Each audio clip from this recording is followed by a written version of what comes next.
This is a story called The People Next Door Stole Our Kids. A young couple have just moved into a new house right next door to a young family of 5. They seem to stay away from people, but all the neighbours just think this could be because they are a shy couple who tend to keep themselves to themselves. However, after a couple of weeks, they are out in the garden and the family next door decide to speak to them. The couple introduce themselves as Paula and Terry. The family introduce themselves as Mum Louise, Dad George and their kids Lawson aged 10, Darcy aged 8 and Bailey aged 7. The couple seem really friendly and they soon get to know each other. One night, a few months after Paula and Terry moved in, they look after Lawson, Bailey and Darcy whilst their parents go out to a restaurant for an anniversary meal. Whilst they're out, the couple are making plans to kidnap the kids, but they were just biding their time. They wanted to get to know the kids first before they did anything. The kids all get on well with them and their parents believe that they are good people who wouldn't hurt their kids. They have no idea that they are planning to do just that. When Louise and George come back from their anniversary meal, the kids are tucked up and fast asleep in bed. They all become good friends and the couple babysit for George and Louise a few times. However, one night the couple put the kids in their car and tell them that they are taking them for pizza and that their parents said it was okay. The kids were really excited by this and they couldn't wait to get to the pizza parlour. When they have all finished eating, Paula tells the kids to get in the car because it's time to go home. The kids do as they are told. However, it's only about 5-minute drive back home and Lawson soon notices that they are going in the wrong direction. He asks them, "Where are we going?" "You'll find out when we get there," said Paula. By this time the kids were tired and scared. All they wanted was to go home. "Where are you taking us? We want to go home. Mum and Dad will be really worried about us," said Darcy. Paula told her, "Darcy, your mum and dad don't love you anymore and they don't want you kids anymore." "That's not true. Mum and Dad do love us and they do want us," said Lawson. "Your mum and Dad have given you all to us because they don't want you anymore. We're your mum and Dad now and from now on you will call us Mum and Dad," said Paula. "I'm not calling you Mum and Dad because you're not my real parents," said Lawson. Paula turned around and slapped Lawson across the face and said to him, "You will do as I say. Now what do you call us?" "I told you, I'm not calling you Mum and Dad because you are not my parents," said Lawson. This time Paula got out of the car and dragged Lawson out and hit him really hard. Then she said, "Now, what do you call us, Lawson?" "I'm not calling you Mum and Dad," sobbed Lawson.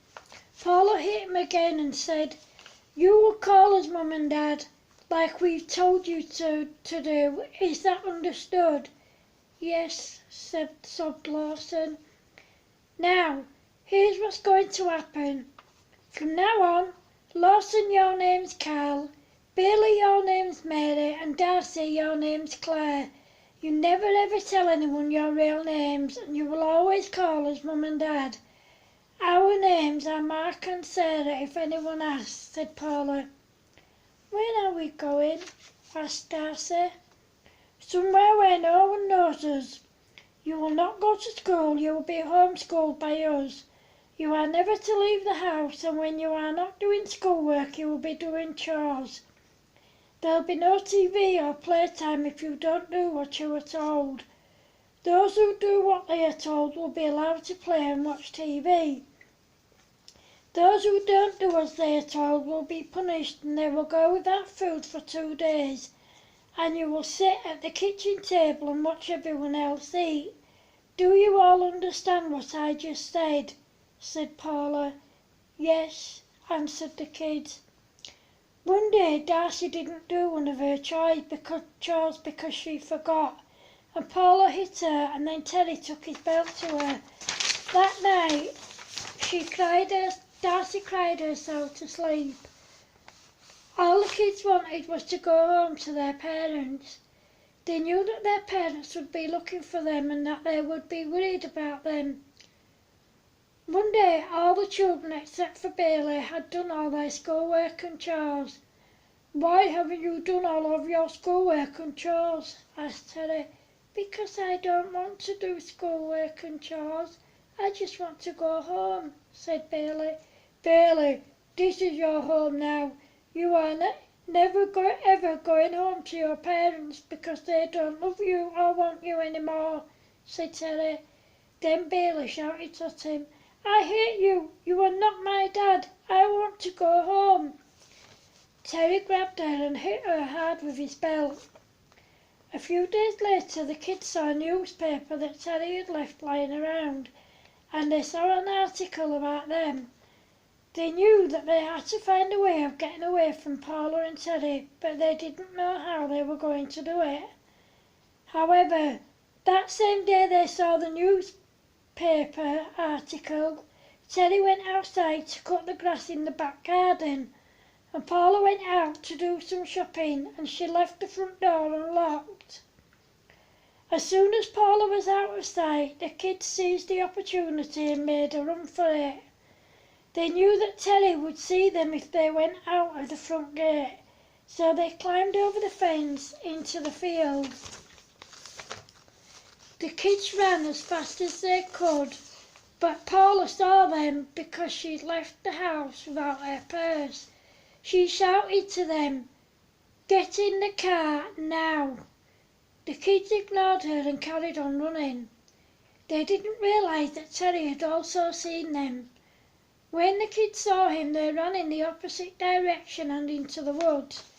They found a tree that had a huge hollow in it, and they all managed to hide in there. They could hear Terry and Paula shouting their names, and they could see them getting closer.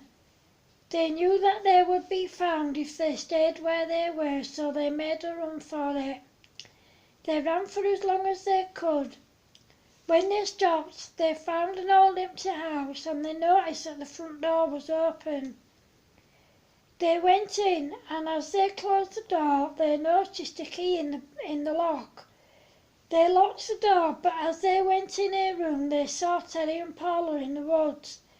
They saw a ladder leading up to the loft, and they climbed in and pulled the ladder up, so Paula and Terry couldn't get to them. There was a window in the loft, and they could see Terry and Paula looking for them in the woods, but Terry and Paula couldn't see them.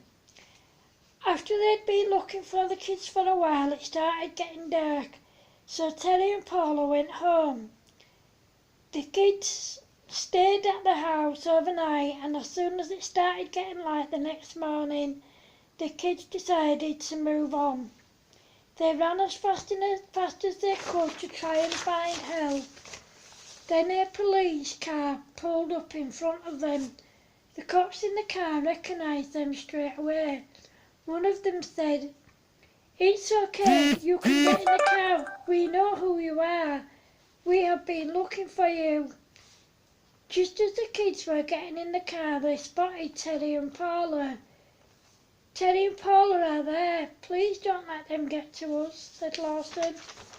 The policeman got the kids safely in the car, and his colleague called for backup. They gave out the description of the couple and the address that the kids had given them, and Paula and Terry were arrested. The kids were taken back to their parents, who were very relieved to see them. At the police station, it turned out that the couple's real names were Scott and Lucy. They denied all the charges against them despite the evidence, And at first when the police asked them questions they only answered no comment. Then they suddenly changed tactic and their behaviour became quite bizarre.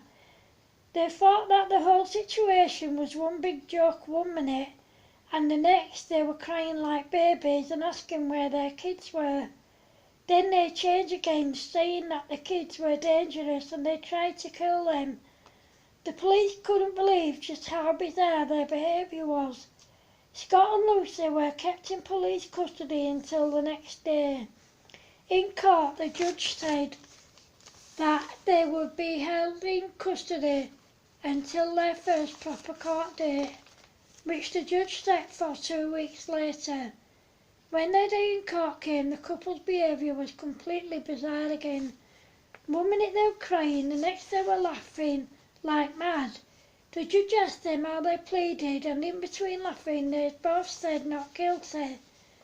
The judge said, "You have both pleaded not guilty, therefore you will be held in prison on remand until your trial date." The date of the trial was set for the 10th of June 1980. On the first day of the trial, Scott and Lucy cried and asked to see their children. The judge said, "You have no children. You kidnapped 3 children, which is why you are here in court today." Lucy said, "I do have children, Darcy, Bailey, Lawson, Elizabeth, Michael and Holly." The judge was alarmed by this and he asked for a full background check. It turned out that Elizabeth, Michael and Holly were their children, but they had been put into care and then adopted, and Lucy and Scott were sent down for child abuse. When they got out of jail, they kept a low profile for about 6 months until they took Darcy, Bailey and Lawson. The judge knew these people were very dangerous, and after being found guilty of all charges, he sentenced them to 15 years in jail each. However, some of their friends had sneaked into the courtroom and managed to light a fire in a bin and to get out before they were seen. The fire soon escalated, sending everyone into a blind panic. In the mayhem, Lucy and Scott managed to escape. They went on the run for 6 weeks until one day Louise and George went to pick the kids up from school and they weren't there. As you can imagine, they went into panic mode because they knew that Scott and Lucy had escaped from court. They knew that they had taken the kids again and they were frantic with worry. However, the kids managed to get away when they tried to put them in the car. They ran off and saw a police car. The police stopped and said to the kids, "Get in the car, kids, we know who you are, there's no need to be scared." They asked the kids if they knew where Scott and Lucy were, and Lawson said, "Yes, their car's down there." The policeman called for backup and thankfully Scott and Lucy were caught and the kids were taken home to their parents. Scott and Lucy were both sent to jail for life because the judge said that they were too dangerous to live on the outside. The kids overcame their ordeal with help, of course. They went back to school and they all did really well. When they left school, Lawson became a police officer. He's now been a police officer for 10 years and he is married with 6 kids. Darcy became a nurse and she has been a nurse for 8.5 years. She is now married with 3 kids and 1 on the way. Bailey became a social worker and she has now been a social worker for 6 years. She is also married with 2 kids and twins on the way. As you can imagine, they are all very overprotective over their kids. They constantly drill it into them not to talk to strangers, not to take sweets from strangers, and not to get into cars with strangers.